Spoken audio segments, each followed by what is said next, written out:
इस समय देश में एक देश और एक चुनाव का चर्चा चल रही है। सोशल मीडिया पे तमाम लोग इस बारे में बात कर रहे हैं। वहीं क्या है ये एक देश और एक चुनाव? इसके पहले मैं आपको बता दूं कि अगले साल यानी कि 2024 में लोकसभा के चुनाव होने वाले हैं। 2023 में भी मध्य प्रदेश, राजस्थान में विधानसभा चुनाव होने वाले हैं। हमारे देश की एक लोकतांत्रिक व्यवस्था है, एक परंपरा रही है कि हमारे यहाँ जब राज्य सरकार अपना 5 साल का कार्यकाल पूरा कर लेती है तब इलेक्शन होते हैं। लोकसभा चुनाव में इसी तरह जब 5 साल का टेन्योर उस सरकार का खत्म हो जाता है, इसके बाद में चुनाव आयोग जो है एक डिसीजन करता है किस दिन चुनाव हो गए। उसके बाद आचार संहिता लागू की जाती है और फिर चुनाव होते हैं। नई सरकार चुनने के बाद फिर मंत्रिमंडल का गठन होता है और उसके बाद सरकार अपना सब सुचारू रूप से काम करने लगती है। लेकिन यहाँ पर एक पेंच है। दरअसल भारत इतना बड़ा एक देश है और इसमें कहीं ना कहीं हर साल चुनाव होते रहते हैं। कभी पंचायत के चुनाव होंगे, कभी मेयर के इलेक्शन होंगे, कभी विधानसभा के इलेक्शन होंगे, कभी विधान परिषद के चुनाव होंगे, कभी लोकसभा के चुनाव होंगे।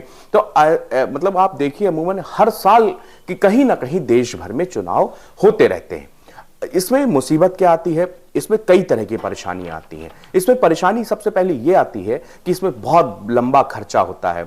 पुलिस की व्यवस्थाएं होती हैं, ईवीएम मशीन को लाना पड़ता है देश में, क्योंकि इन सब का कारभार जो इलेक्शन का काम होता है बहुत सारे टीचर्स के ऊपर होता है, अध्यापकों के ऊपर होता है। तो बच्चों की पढ़ाई भी सफर होती है क्योंकि उनकी ड्यूटी इलेक्शन में लग जाती है। इसके अलावा जो खर्च है, मेरे पास कुछ आंकड़े मैंने आज नोट किए हैं। तो 1951 और 52 में, मतलब कि देश की आजादी के 5 साल के बाद जब चुनाव पहली बार हुए तो 11 करोड़ रुपए का खर्च आया था। लेकिन 2019 में जब लोकसभा चुनाव हुए तो उसमें 60 करोड़ रुपए का खर्च आया था। ये वो खर्च है जो अनलिस्टेड है, जो रिकॉर्ड में है। लेकिन आप सोचिए कि एक इलेक्शन में आप खुद देखते हो कि आपके आसपास के क्षेत्र में, चाहे वो विधायक हो, चाहे वो सांसद हो, लंबे चौड़े खर्च करता है, इसके बाद वो एक प्रतिनिधि बन पाता है। अब ये चर्चा अचानक से उठी क्यों? दरअसल 18 से 22 तारीख तक संसद ने विशेष सत्र सरकार ने बुलाया है। ये सरकार का एक संवैधानिक अधिकार है, वो विशेष सत्र बुला सकती है। तो 5 दिनों का ये विशेष सत्र बुलाया गया है। अब कयास ये लग रहे हैं कि आखिरकार ये ऐसे वक्त पर जबकि राजनीति में हलचल मची हुई है, इंडिया का एक गठबंधन जो INDIA गठबंधन है, मुंबई में आज उसके दूसरे दिन अहम बैठक होने जा रही है। 26 दल के नेता वहां पे एकत्र हुए हैं। राहुल गांधी से लेकर वो अखिलेश यादव हो, डिंपल यादव हो, मल्लिकार्जुन खड़गे, सोनिया गांधी, इस तरह तमाम CPI CPM सबके लीडर वहां पर एकजुट होकर मीटिंग कर रहे हैं। अब इस वक्त पर यहां पर सरकार ने ऐलान किया कि वो संसद का विशेष सत्र बुला रही है।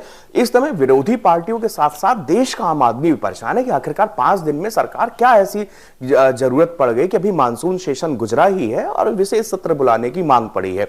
तो यहां पर फिर बात आती है कि हो सकता है सरकार एक बिल लेके आए कि एक देश एक चुनाव, क्योंकि PM नरेंद्र मोदी कई मौके पर इसकी वकालत कर चुके हैं। वो चाहते हैं कि देश में एक बार में एक चुनाव हो और उससे जो है विधानसभा और लोकसभा दोनों की सरकारें चुनी जाए। अब आप सोच रहे होंगे दरअसल ये संभव कैसे है? तो मैं आपको बता दूं ऐसा पहली बार नहीं हो रहा। मैं आपको बताऊं तो 1952, 57, 1962, 1967 ये वो समय है जब देश में लोकसभा और विधानसभा के चुनाव एक साथ हुआ करते थे, एक साथ सरकारें बनती थी। लेकिन इसके बाद क्या होने लगा कि विधानसभाएं भंग होने लगी, फिर उनके चुनाव होने लगे। इसके बाद में लोकसभा भंग हो गई तो लोकसभा का अलग चुनाव हुआ। तो 1970 के बाद में ये प्रथा ही बंद कर दी गई, यानी कि जहां जिस सरकार के 5 साल पूरे हो गए उस जगह उसका चुनाव कराया जाएगा।